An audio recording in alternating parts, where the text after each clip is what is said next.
Coming up on the official Celtic FC podcast, set-piece coach Ross Grant shares an insight into the work that he's doing with Celtic's first team, and he reflects on what it means to him to work for the football club that he's supported all of his life. So looking forward to getting to the stadium and being in the home dressing room and in the home dugout, and hopefully bringing a bit of success as well.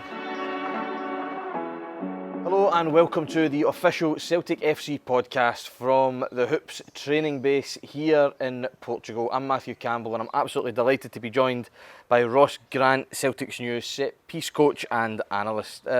Ross, first of all, welcome to Celtic, and how does it feel to be involved at the club?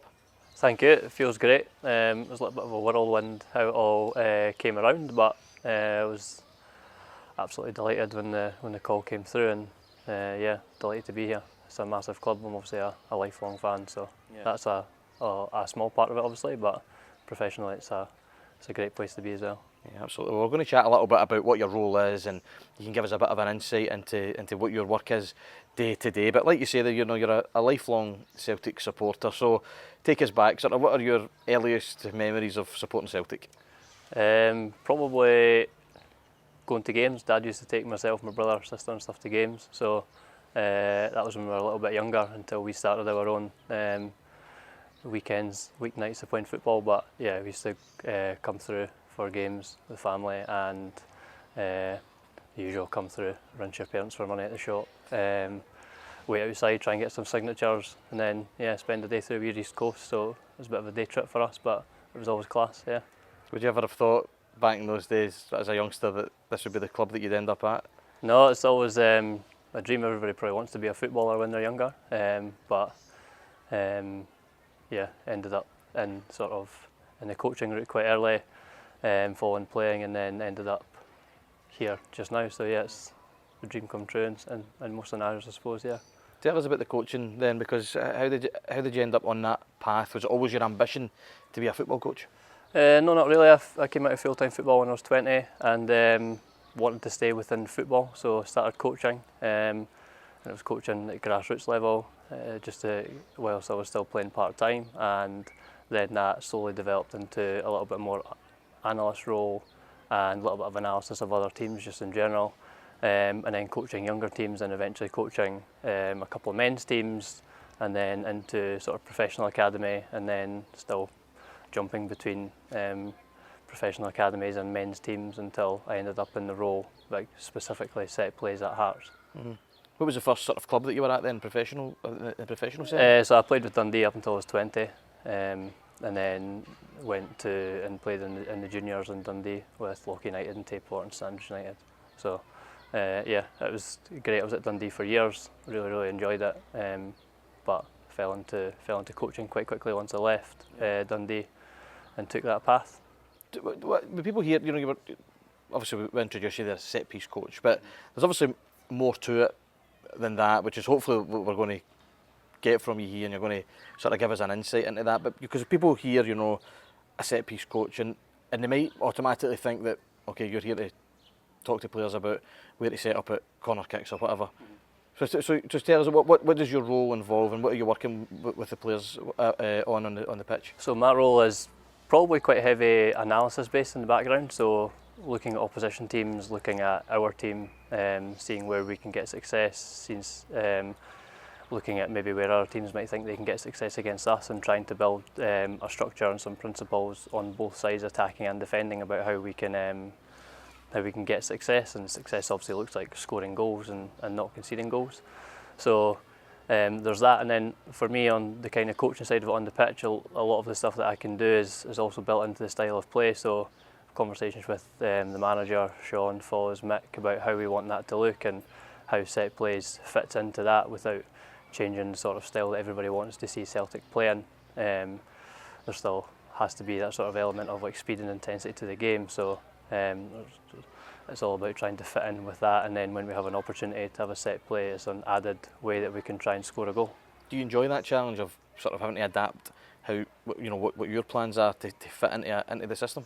Yeah, I like the sort of analysis role. I probably had 6 or 7 years in the background whilst I was coaching, doing set play analysis.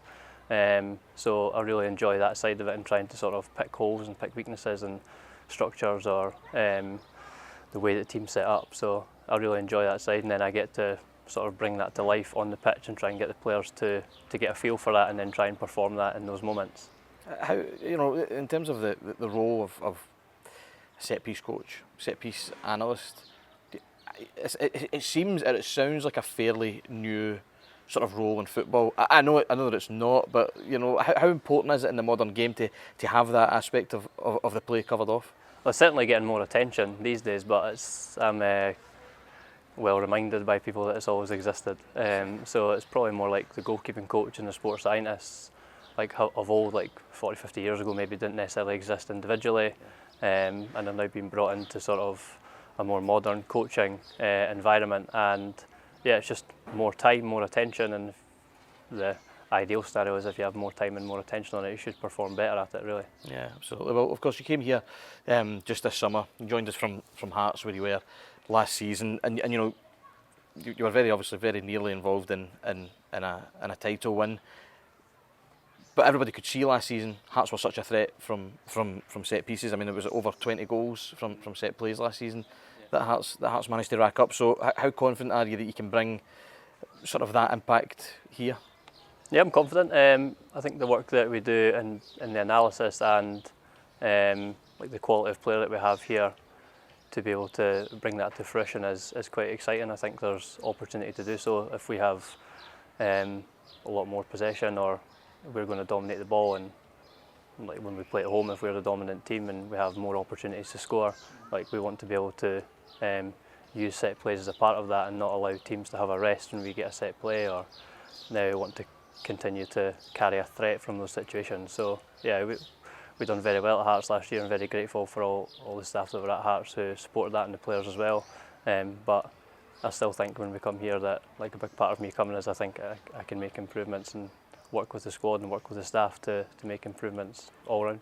Is it exciting for you as well, because we spoke to Sean Maloney just recently there, and obviously was mentioning that you've come in, you're part of the coaching setup, and the idea is to give you the time to work and to get your ideas into the team. But is it exciting from your point of view, because you're the first of your kind, I suppose, at Celtic in terms of in that role? Yeah, it's similar to Hearts as well. So I was the first set play coach that Hearts had, first set play coach like specifically that Celtic have had, and I know that people have always focused on them before, but again it just goes back to that sort of time on pitch, time and analysis like specific to that one area of work, and that just makes it sort of more exciting for me to try and integrate with other coaching staff who are doing a lot of their work on the pitch as well, and at the same time and trying to bring it all together. Yeah, you've been in since the start of pre-season. We're a few weeks into pre-season as a whole. Obviously, in terms of going away, we've been here over the last week or so. What's been your assessment then of the players, and how are you getting on with them in terms of on the pitch? Yeah, I think it started quite well. We started with more a sort of basic structure around what we wanted our defensive structures to look like, and a couple of attacking ideas just to try and give us more opportunities to make contacts and increase the opportunity to score from our attacking sense. And the players have been great. They've listened, they've challenged, they've asked questions, they've came up with solutions for things that they think might work a little bit better or slightly differently. And it's not really about me coming in here and trying to make radical changes to lots of things. It's just about trying to give clarity to roles, a little bit of simplicity, and just making sure that everybody understands what it is they're meant to be doing. And from an attacking point of view, try and have a little bit of creativity and innovation and use the talent that we have here to help with that, whether it be delivery, movements, aerial threats, and just try and bring all that together. Yeah, absolutely. Well, obviously, like we mentioned earlier, you're a lifelong Celtic supporter. Now, you're obviously ultimate professional, but from the personal side of things, there must be a real thrill of getting to work with Martin O'Neill as part of Martin O'Neill's coaching staff, given his status at the club. What's your interactions with him been like? Yeah, of course. I was. He won't thank me for saying this, but I was maybe during the sort of UEFA Cup run. I was like younger, like teenagers, etc. But that was like a massive thing, sort of growing up as that team, the players. So I've obviously always followed and known that, and I never would have thought this opportunity would have come along anyway at that point. So he's been great he's happy to sit and spend sort of half an hour getting to know you and make you feel at ease. And he's been great when I spoke to him about set plays and asked his opinion on things. And very supportive, but genuinely very down to earth and very welcoming. So a little bit sometimes maybe surreal from that point, but still amazing to be able to sit and bounce ideas off him and ask his opinion on things and get his feedback on things as well. It's great. Yeah, that's great to hear. So from your point of view then, Ross, what are you hoping to achieve and sort of get out of these remaining few days here in Portugal and then in the remainder of the pre-season?